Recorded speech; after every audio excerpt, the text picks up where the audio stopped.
Je vois beaucoup de gens parler de l'âge, du vieillissement, comme si, passé un certain nombre d'années, il fallait commencer à compter. Compter les années, compter ce qu'il reste, compter ce qu'on ne peut plus faire. Comme si la vie devenait peu à peu plus petite. Mais je crois que nous faisons une erreur silencieuse, une erreur que beaucoup d'entre nous finissent par accepter sans même s'en rendre compte. Nous commençons à vieillir bien avant que le corps ne vieillisse. Nous vieillissons le jour où nous commençons à nous définir par notre âge. Le jour où nous nous répétons « Je suis trop vieux pour ça. Ce n'est plus pour moi. À quoi bon ?» Ce jour-là, quelque chose commence à s'éteindre. Pas dans le corps, dans l'esprit. Je ne m'entraîne pas pour rester jeune. Je ne m'entraîne pas pour impressionner qui que ce soit. Je ne m'entraîne pas pour prouver quelque chose. Je m'entraîne parce que quand je bouge, je me sens bien. Je me sens vivant. Vraiment. Parce que le mouvement me rappelle quelque chose que nous oublions parfois. Être vivant est un privilège. Quand je cours, quand mon cœur accélère, quand je sens l'effort, je ne combats pas le temps. Je vis. On entend souvent dire qu'il faut faire du sport pour continuer à monter les escaliers sans être essoufflé, pour se lever le matin sans douleur, pour pouvoir jouer avec ses enfants ou ses petits-enfants. Je comprends cette idée, mais moi, je vois les choses autrement. Je ne veux pas simplement suivre mes enfants, je veux qu'ils aient envie de me suivre. Je veux leur montrer qu'il est possible de rester debout, actif et libre. Je veux qu'ils voient qu'on peut avancer longtemps dans la vie sans renoncer à soi-même. J'ai une image dans la tête depuis longtemps. Une image très simple. Mon fils grandit et j'attends avec impatience le jour où nous irons courir ensemble. Le jour où il pourra s'entraîner avec moi. Le jour où il me dépassera. Le jour où il sera plus fort que moi. Et ce jour-là, je serai heureux.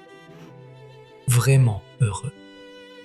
Parce que cela voudra dire que j'ai eu la chance d'être là pour le voir. Je ne suis pas différent des autres. Je ne suis pas plus courageux. Je ne suis pas plus discipliné que les autres. Il m'arrive aussi de douter. Il m'arrive aussi de ne pas avoir envie. Il m'arrive aussi de vouloir remettre à demain. Comme tout le monde. La différence n'est pas que je suis plus motivé. La différence, c'est que je me lève quand même. Simplement, avec le temps, j'ai compris quelque chose. Quand on s'arrête trop longtemps, ce n'est pas seulement la force que l'on perd. Ce n'est pas seulement l'endurance. Ce n'est pas seulement la souplesse. On perd quelque chose de beaucoup plus précieux. Une part de soi-même. Je ne suis pas coach. Je ne suis pas médecin.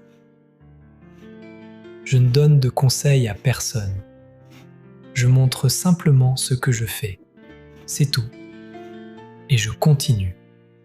Jour après jour, année après année, malgré les changements, malgré les obstacles, malgré les périodes faciles et les périodes difficiles.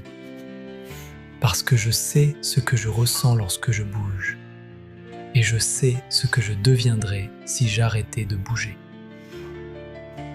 On pense souvent que l'âge commence dans le corps, quand on court moins vite, quand on récupère moins vite. Mais je ne crois pas que le vieillissement commence là. Je crois qu'il commence le jour où l'on cesse d'essayer.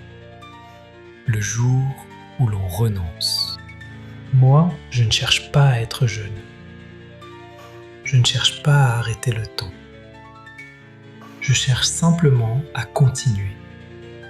Continuer à bouger, continuer à apprendre, continuer à vivre. Parce qu'au fond, ce n'est pas le nombre d'années qui me fait peur. Ce qui me ferait peur, ce serait d'arrêter de vivre avant d'être mort.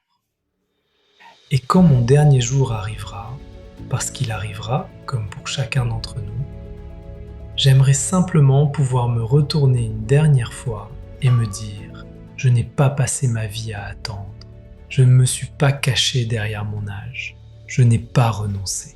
Je l'ai vécu. » Et pour moi, ce sera déjà une très belle victoire.